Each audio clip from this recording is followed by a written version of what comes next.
Assalamualaikum warahmatullahi wabarakatuh.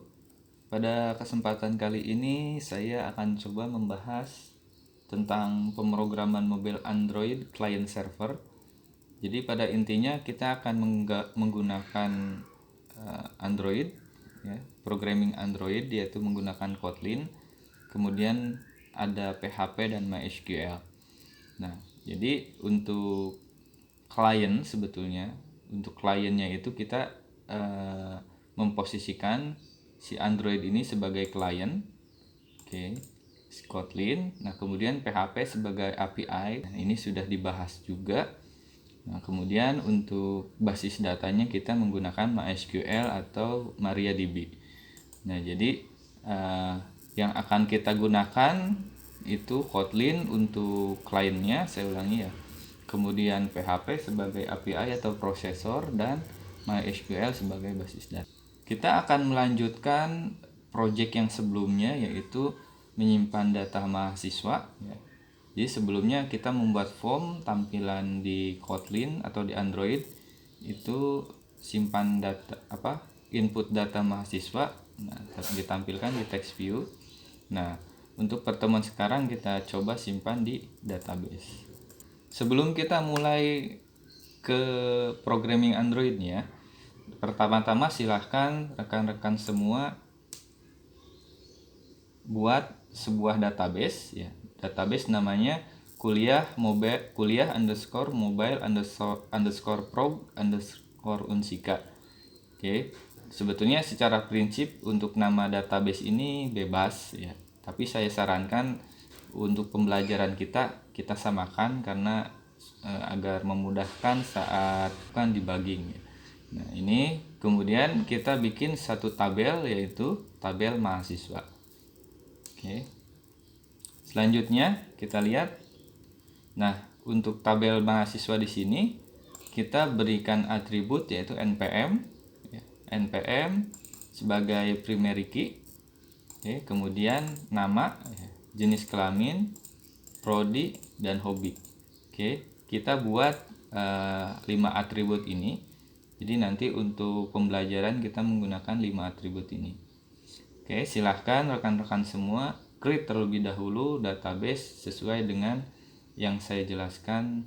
Baik, selanjutnya kalau misalkan rekan-rekan semua sudah membuat database yang saya maksud, nah selanjutnya kita beralih ke file PHP. Tentunya rekan-rekan pasti sudah mempelajari tentang dasar-dasar pemrograman PHP, ya, terkoneksi ke database, menyimpan ke database, dan seterusnya. Nah, pada kesempatan kali ini saya tidak akan membahas panjang lebar tentang PHP karena kita akan fokus ke Android programmingnya.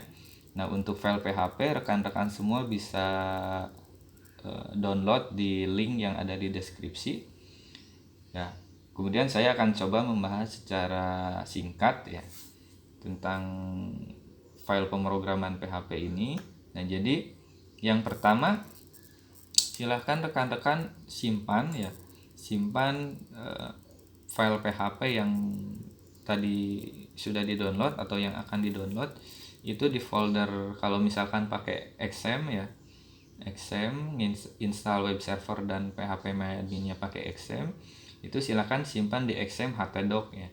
Nah, kemudian kita samakan di dalam htdoc itu foldernya adalah kuliah underscore mobile underscore probe underscore unsika, ya.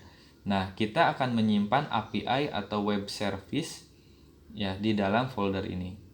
Oke, untuk nama foldernya saya sarankan disamakan supaya gampang saat kita tracing ada error, ya.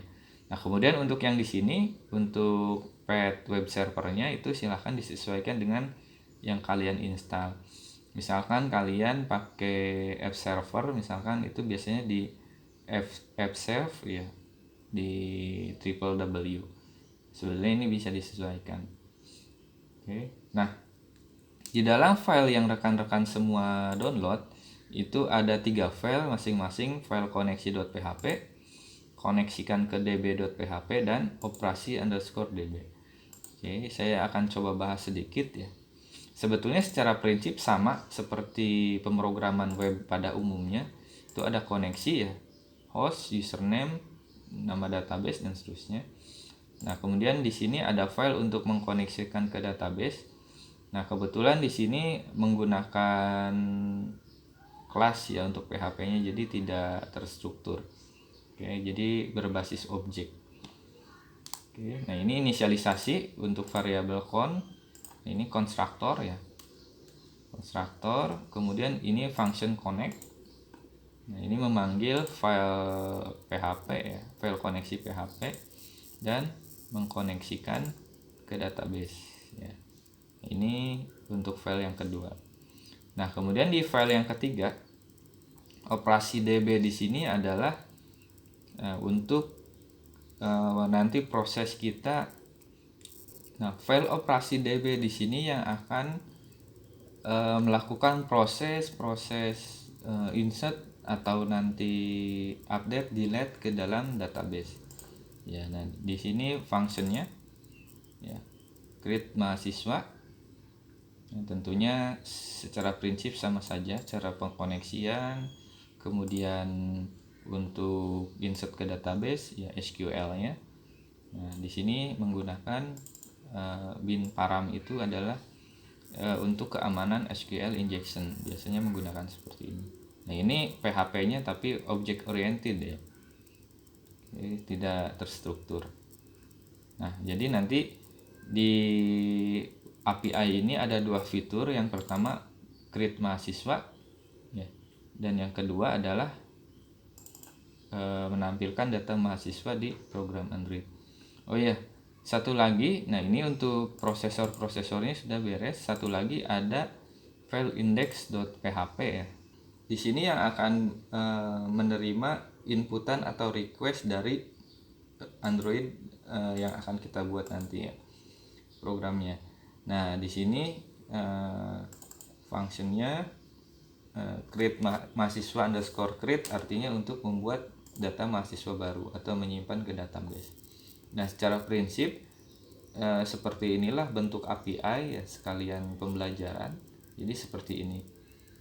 Oke, kalau misalkan kalian membuat sebuah program Android itu client server, artinya data menyimpan datanya di server dan menggunakan database MySQL misalkan untuk kebutuhan tertentu. Nah, itu kalian wajib membuat sebuah API atau application programming interface ya. Jadi sebagai jembatan atau bridging disebutnya, bridging dengan program lain ya. Sebetulnya tidak hanya program Android, tapi API itu bisa digunakan antar website gitu ya. Contohnya misalkan kalian mau pakai API si JNT misalkan buat cek ongkir. Nah, itu pakainya sama seperti ini API ya. Nah, kemudian output yang dihasilkan adalah JSON yang akan nanti diterima di klien program Android yang akan kita buat.